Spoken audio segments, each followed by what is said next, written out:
సీతారాం ఏచూరి గారు. చాలామంది నేను ఈ దేశానికే అంకితం, నేను ఈ ప్రజలకే అంకితం అని ఉపన్యాసాలలో చెప్తుంటారు. కానీ ఆచరణలో చాలా తక్కువ.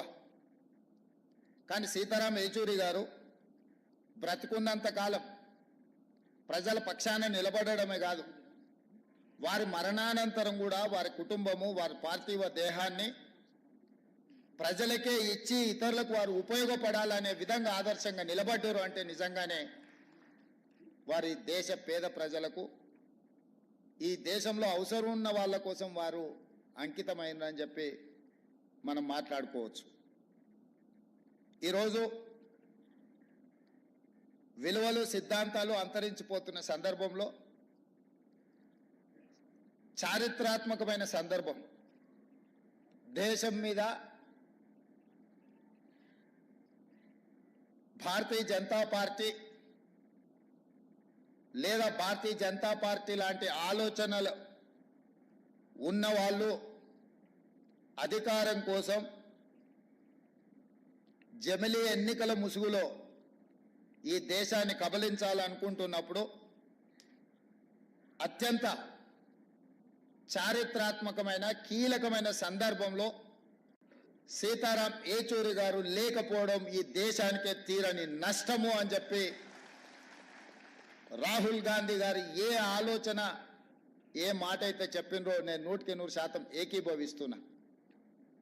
రాహుల్ గాంధీ గారికి, గాంధీ కుటుంబానికి సీతారాం ఏచూరి గారితో చాలా సన్నిహిత సంబంధాలు ఉన్నాయి.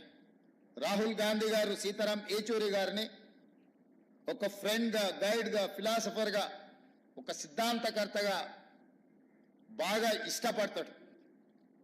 వారు చనిపోయినప్పుడు అమెరికాలో ఉన్న రాహుల్ గాంధీ గారు ఈ అంశాన్ని వారే మనందరికీ చెప్పడం జరిగింది. ఈరోజు దేశ రాజకీయాలలో యునైటెడ్ ఫ్రంట్ ఏర్పాటు చేసినప్పుడు జైపాల్ రెడ్డి గారితో పాటు సీతారాం ఏచూరి గారు అత్యంత కీలకమైన పాత్ర పోషించి జాతీయ రాజకీయాలలో ప్రజల పక్షాన నిలబడాలన్న ఆలోచన చేసినప్పుడు వారు బాధ్యతాయుతమైన బాధ్యతను నెరవేర్చి, ఇదే కాదు 2004లో UPA 1 UPA 2 Congress party communist ఇతర రాజకీయ పార్టీలను కలుపుకొని యూపీఏ 1 యూపీఏ 2 ప్రభుత్వాలను ఏర్పాటు చేసి ఫుడ్ సెక్యూరిటీ బిల్ కావచ్చు, రైట్ టు ఎడ్యుకేషన్ యాక్ట్ కావచ్చు, రైట్ టు ఇన్ఫర్మేషన్ యాక్ట్ కావచ్చు, ఉపాధి హామీ పథకం కావచ్చు, ఇవి దేశంలో చాలా విషయాలను సమూలమైన మార్పు తీసుకురావడానికి తీసుకొచ్చిన చట్టాలు.